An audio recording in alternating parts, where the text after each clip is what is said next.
Un gran allanamiento en un edificio de Independencia dejó a 12 detenidos, entre ellos menores de edad. El operativo se dio en el marco de las investigaciones por delitos de secuestros, entre ellos del exalcalde Montoya y también del asesinato del rey de Meix. Para hablar de este y otros temas de seguridad estamos con el ministro de la cartera, Luis Cordero. Ministro, muchas gracias por acompañarnos. ¿Qué tal? ¿Cómo está, Nicolás? Buenas tardes. Muy buenas tardes. Primero que todo, desde el Ministerio de Seguridad, ¿cómo evalúa lo que fue este operativo en Independencia? No solamente por el número de detenidos, sino por lo que conllevaba también sitios tomados, departamentos tomados, la incautación también de distintos elementos y varios casos que se están investigando.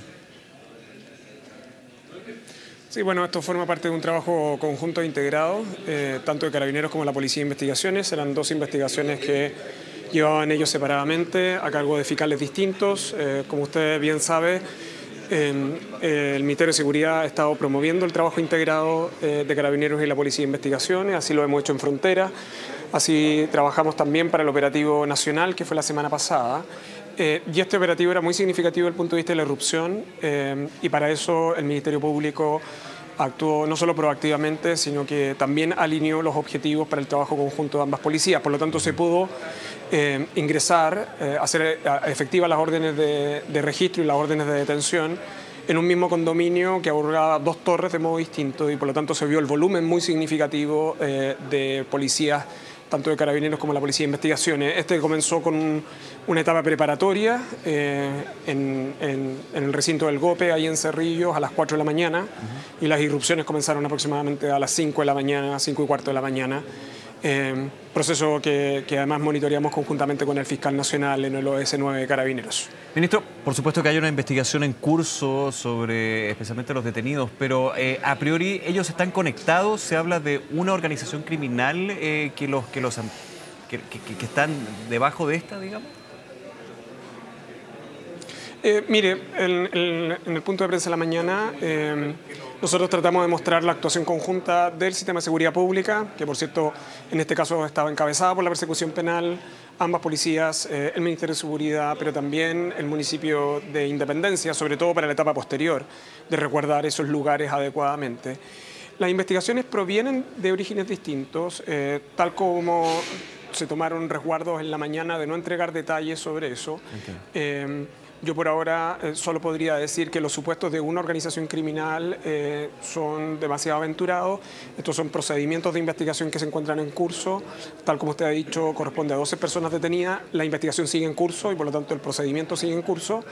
Y quizá una de las cosas relevantes es que de los secuestros, los 5 últimos secuestros que ha ocurrido en estos días, se han esclarecido ellos. Hay 21 personas detenidas en ese total, 3 de ellos fueron esclarecidos en menos de 24 horas.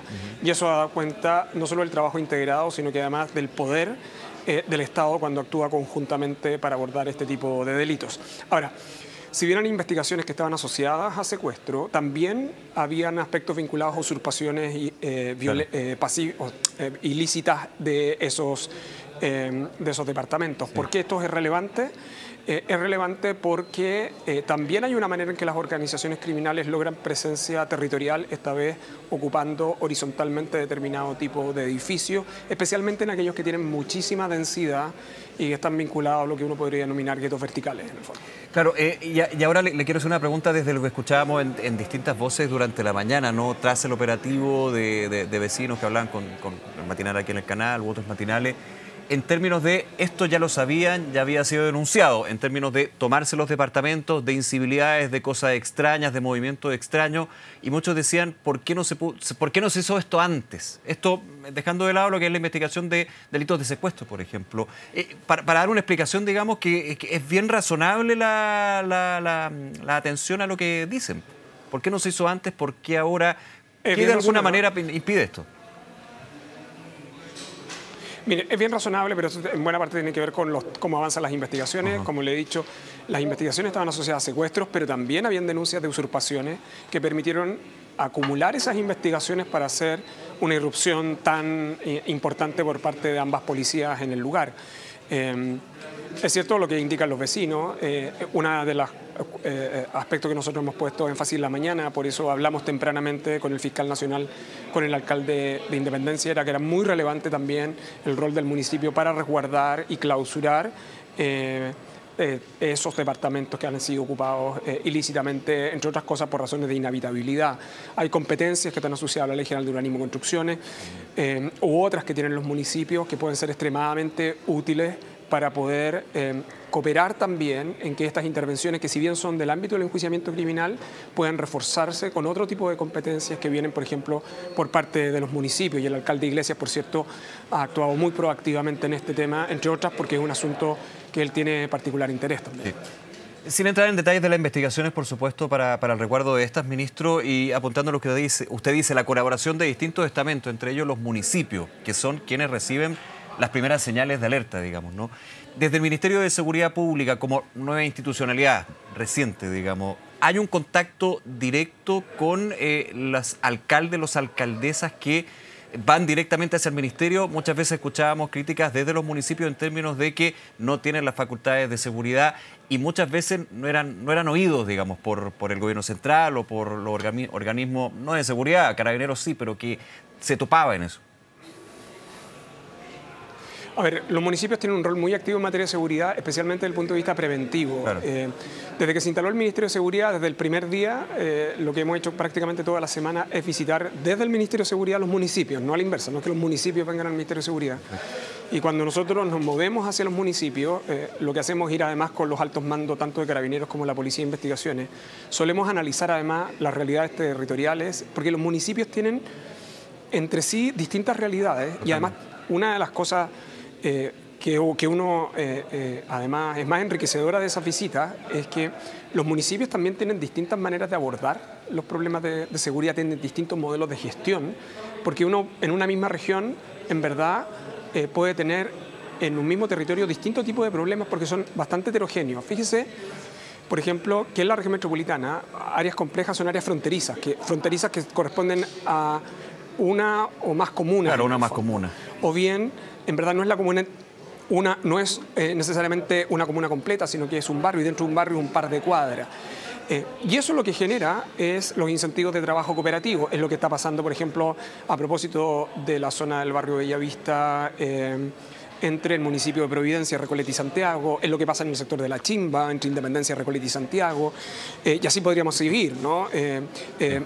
Y por eso, por cierto, nosotros lo que solemos hacer es hacer ese tipo de visitas y trabajar conjuntamente con los municipios, porque entre otras las realidades locales son muy distintas. Claro. Y me permito un comentario adicional, porque además lo que permite el trabajo con los municipios directamente es percibir además directamente que no solo importan los delitos violentos, que también importa desde el punto de vista de la percepción de inseguridad para las personas las incivilidades. Las incivilidades son muy disruptivas y los alcaldes suelen poner mucho foco ahí, pero las autoridades a nivel nacional, incluso los propios medios de comunicación, no le dan tanto énfasis y resulta que tiene un impacto muy significativo en la vida cotidiana y también en la percepción de temor que puedan tener las personas. Sí, ministro, para cerrar este punto, llevar otro tema, aprovechando y agradeciendo su tiempo, ¿no? La Fiscalía Supraterritorial, para también quienes nos ven a esta hora, ¿cómo va a cambiar este punto que usted menciona en términos de un delito que se mueve y que no ve fronteras de comuna o regiones, digamos, que es algo bastante evidente para ellos, pero no para la institucionalidad de la prevención del delito, que ha ido cambiando, eso hay que decirlo? Sí, ahora, bueno, la Fiscalía Supraterritorial está pensada para la persecución de crimen organizado y sus estructuras, ¿no? Parte de ese desarrollo está lo que ha sido desde finales del 2023 el proyecto ECO. Simplemente para dar el dato, en el caso de secuestro, el fiscal Barros hoy día lo planteaba en la mañana, desde que se creó ECO, solo en materia de secuestro, el Ministerio Público a través de ECO ha formalizado 162 personas producto de este tipo de delito, ha tenido tasas de esclarecimiento en muy poco tiempo. Lo que va a hacer la Fiscalía Supraterritorial es que va a cambiar esas maneras y esas formas estratégicas que hoy día están asiladas en este tipo de mecanismos de gestión que está desarrollando especialmente el fiscal Valencia. Ese proyecto ha sido despachado por el Congreso, está en control preventivo en el Tribunal Constitucional Y lo que nos queda del resto del año, conjuntamente con el ministro Gajardo y el fiscal nacional, corresponde a la etapa de implementación. Pero también es importante que en este Congreso también está pendiente y también es un proyecto prioritario el proyecto de fortalecimiento del Ministerio Público, que implicará robustecer el Ministerio Público por cerca de 1.000 funcionarios adicionales, además de competencias complementarias al rol que cumple y además del componente presupuestario que tiene asociado. Entonces, el sistema y el Estado de Chile está haciendo esfuerzos muy significativos también para fortalecer la persecución penal, fortaleciendo en estos ámbitos al Ministerio Público. Ministro Luis Cordero, lo llevo a otro hecho que es bien preocupante, bien complejo, bien lamentable y creo que ya escapa totalmente de educación, está enraizado, digamos, lo que es seguridad. La situación que ocurrió en las últimas horas en el Liceo Lastarria, un alumno que terminó quemado en su cuello por la manipulación de una bomba Molotov, y esto lo podríamos ir aplicando a otros establecimientos educacionales, a otras situaciones, por ejemplo, lo que sucedió en Limba ya hace varios meses y que fue lo más grave dentro de la gravedad que tiene todo esto. El alcalde Belolio de Providencia, donde está el liceo, decía: aquí hay grupos anárquicos de ultraizquierda que quieren destrozar la educación pública. ¿Qué tiene que decir como ministro de Seguridad al respecto de esta afirmación del alcalde? A ver, dos cosas. La primera, es completamente anormal que nosotros tengamos establecimientos educacionales resguardados por unidades de control de orden público de carabineros. Eso es lo que pasa con algunos liceos emblemáticos en nuestro país. Y tenemos una unidad de control de orden público instalada prácticamente todos los días en las afueras de ciertos colegios emblemáticos a la espera de que determinadas personas salgan a producir alteraciones al orden público. Eso es anormal, eso es en algún sentido un aspecto respecto del cual el país se debe resistir a regularizar como una forma de abordar la situación al interior de esos establecimientos. Tal vez con normalizarlo. La segunda, la evidencia que nosotros... Y ese es el problema que tenemos, en el fondo, ¿no? Sí. Y por eso son aspectos graves. Esto no es un juego entre carabineros y quienes salen ocupando veroles blancos a lanzar bombas molotov. Eso es un arma, ¿no? Es un medio que produce daño a terceros, que puede implicar no solo delito de lesiones, sino que probablemente homicidio frustrado. Entonces, es una cosa para tomársela bien en serio. Lo segundo es que respecto a determinados establecimientos, y esto yo lo he señalado con anterioridad, la evidencia de la cual nosotros disponemos es que en general en algunos de esos establecimientos hay grupos minoritarios bastante asistémicos, o sea, que son promotores de agendas antisistema, y que no solo funcionan solos, sino que también en algunos casos, y hay antecedentes que el Ministerio Público está llevando a cabo en las investigaciones penales, pueden estar siendo patrocinados o promovidos por adultos en el fondo, ¿no? Esa es la situación que ha afectado a Limba, que yo quiero señalar que no solo ha sido en este último tiempo, la administración anterior también lo sufrió del mismo modo. Y por eso creo conveniente que este hecho que ocurrió en el Liceo Lastarria implique la reacción por parte, por cierto, en este caso de los municipios, también los 8 municipios de Santiago, pero sobre todo seguir llevando a cabo las investigaciones que ha focalizado el Ministerio Público respecto de estos grupos que están localizados y que utilizan algunos establecimientos educacionales como mecanismo de reclutamiento para movimientos antisistema en nuestro país. ¿Cómo abordar eso? ¿Cómo abordar este tema que es un hecho ya? No es una cosa teórica, es una cosa práctica, sí, y usted también lo menciona así, con la complejidad que tiene. Sí. Ojo, que este asunto ya dejó de ser un asunto de convivencia escolar, como usted ha dicho. Este es un asunto directamente de seguridad pública y de persecución penal. Y por eso los focos investigativos del Ministerio Público están también asociados a esos aspectos. Nosotros esperamos que estos tengan resultados y, por cierto, ha tenido la colaboración de los municipios y también por parte del Ministerio de Seguridad y las policías. Claro, deja de ser convivencia escolar, en eso estamos de acuerdo, hay un tema de seguridad y un tema muy peligroso, que está siendo peligroso. En ese sentido, cuando se habla, por ejemplo, de jóvenes, que también hay que buscar responsabilidades, pero adultos que incitan u organizan a estos jóvenes desde un movimiento antisistema, se logra identificar, hay una investigación, hay investigaciones desde la Fiscalía, pero desde el Ministerio de Seguridad Pública, ¿se logra llegar al punto de quiénes son estos adultos y terminar, digamos, con estos reclutamientos, con esta situación, claro, que es inorgánica, pero va mostrando, digamos, una organización? No, de hecho, lo que hace es deteriorar las estructuras educativas de esos establecimientos. Eso es lo grave de esto. Y por eso el Ministerio Público tiene esas investigaciones, hay una reserva de esas investigaciones y las policías han proporcionado antecedentes en el contexto de esas investigaciones que nosotros esperamos que tengan resultados, incluyendo hacia los adultos que actúan como promotores o reclutadores e incitadores a este tipo de actos. Y en ese punto, yo decía la frase del alcalde de Providencia, del alcalde Belolio, ministro, y él habla de grupos anárquicos de ultraizquierda. Pone un apellido político, digamos. ¿Cómo evalúa usted eso? También que ha escuchado de otros alcaldes de esa mirada. No, en general lo que tenemos son grupos antisistema que están en esos establecimientos. Ya, ¿no? anarquía pura y dura, digamos. La de que grupos anárquicos no, son esencialmente antisistemas los que tenemos.